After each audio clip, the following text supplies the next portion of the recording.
Professor, I wanted to ask you a question about Iran and its position in the Middle East. And we've always heard that Iran is the aggressor. And for example, Israel had to launch this attack against Iran because it was in danger, right? I mean, I think it's very well understood this was an unprovoked attack from Israel to start this off about a week ago. But can you let us know what's missing from this picture? I mean, what do more Americans and Westerners need to understand about Iran's role in the region and what they were doing and everything that's going on there? Of course, this is a long and rich story because Iran is a civilization of 5,000 years. It's one of the great civilizations in the world. It was the first great empire of the ancient world at large scale. Interestingly, in the Hebrew Bible, it is the Persian leader Cyrus who is called the Messiah of the Jewish people because actually going back to the 6th century BC, it is the Persian Shah of Shahs, Cyrus, who rescues the Jewish people or the Jewish leaders from their captivity by the Babylonians and enable them to return to rebuild the Temple of Jerusalem. So the history of the Jewish people and the Iranian people itself goes back 2.5 millennia. This is actually quite interesting because, again, in so many cases, there's no intrinsic reason for the kind of hatred and vitriol and supposed civilizational clash. There is a complete lack of understanding backed by and provoked by propaganda, by deliberate misreading of history and so forth. But I start with this point because Iran is the heir of a very proud and very ancient civilization. And Iran, there's a lot to say about it, but one thing that they do know is the United States and Britain did a lot to undermine Iran's place in the world in the second half of the 20th century. In 1953, which is a right starting point for the current situation, Britain and the U.S. took great offense to a radical idea of the Iranian prime minister at the time named Mossadegh, who said, the oil under our sand is ours. And the British and the Americans said, no, that's ours, and you're never going to get it. And they overthrew Mossadegh and put in a police state. And that police state lasted until 1978. Then the Shah of Iran, who was physically ailing but had profoundly alienated his society through police state measures for decades, was overthrown in the Iranian Revolution. When the United States took in the ailing Shah for his cancer treatment, students overran the U.S. embassy and held Americans hostage, and that became one of the great causes of America, that we've been humiliated and Iran is our mortal enemy. And in fact, there was no attempt, maybe it's too much to ask, but there was no attempt whatsoever in those days to understand what is this about? Why do the Iranians express their hatred to the United States? There was no history. Americans are not good at history. They don't want to take any responsibility. They don't want to understand any background. But suffice it to say that starting with the hostage taking and the fear of this new regime that took power in 1979, the United States almost immediately went into combat against it. We armed and funded Saddam Hussein in Iraq next door to launch and continue a very, very violent war against Iran that killed a lot of people, hundreds of thousands of people. So actually, the war with Iran already goes back to the 1980s when the United States supported the next door neighbor to attack the new regime.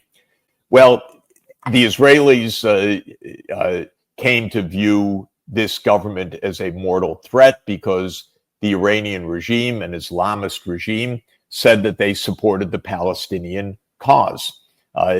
So do I, by the way, for a two-state solution. So this is not a radical point. The idea that Palestinians should have political self-determination is an idea that more than 180 of the 193 UN member states actively express. But for Israel, and especially for this movement that Netanyahu leads, this Likud political party and this Greater Israel movement, any supporter of the Palestinian cause is a mortal enemy. So Iran became mortal enemy number one of Likud and of Netanyahu's Israel. And then because of the power of the Israel lobby in the United States, which also has a lot of interesting roots, but is a very, very powerful part of the U.S. deep state, Iran not only was an enemy because of the hostage taking and the fact that they were standing up for things that the Americans didn't want, but also because Iran was the enemy number one of Israel. In 1996, Netanyahu and his American political buddies released a political document called Clean Break. And Clean Break said, you don't fight groups like Hamas and Hezbollah by fighting these militant groups head on. You fight them by bringing down the governments that support them.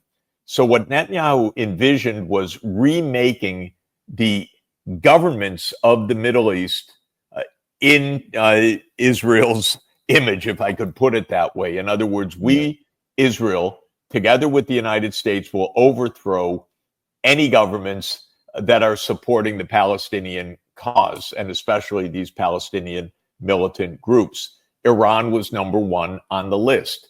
So these new events are the culmination of 30 years of Netanyahu's campaign to bring the United States into war with Iran. Now, one crucial point that people need to understand, and is so contrary to the propaganda that we hear day in and day out, is that the Iranians for decades have been saying, we want normal relations with the United States. We do not want nuclear weapons. We want the U.S. to end its sanctions. We are open for an agreement in which we are inspected and monitored.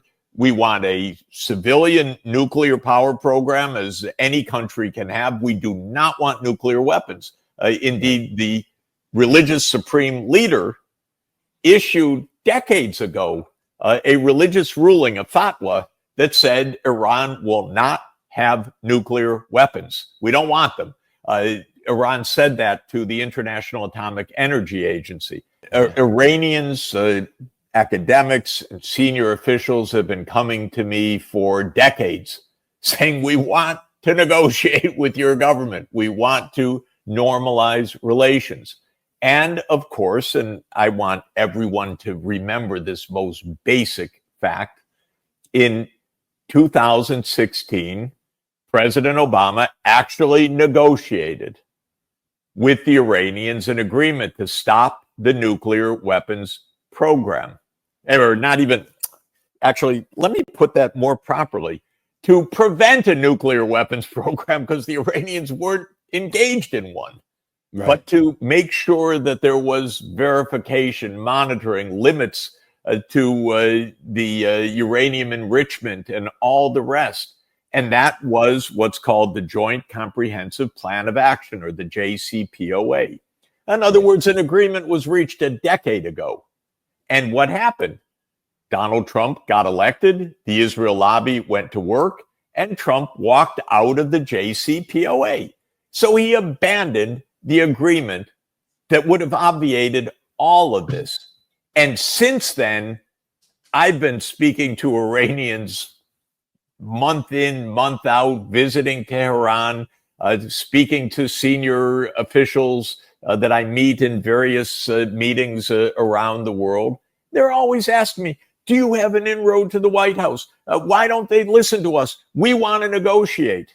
This was true during the entire Biden period. It was true, of course, at the start of the Trump administration. How many times did they ask, do you know anyone in the White House? We want to negotiate. The Israel lobby works overtime to prevent the American people from understanding any of this.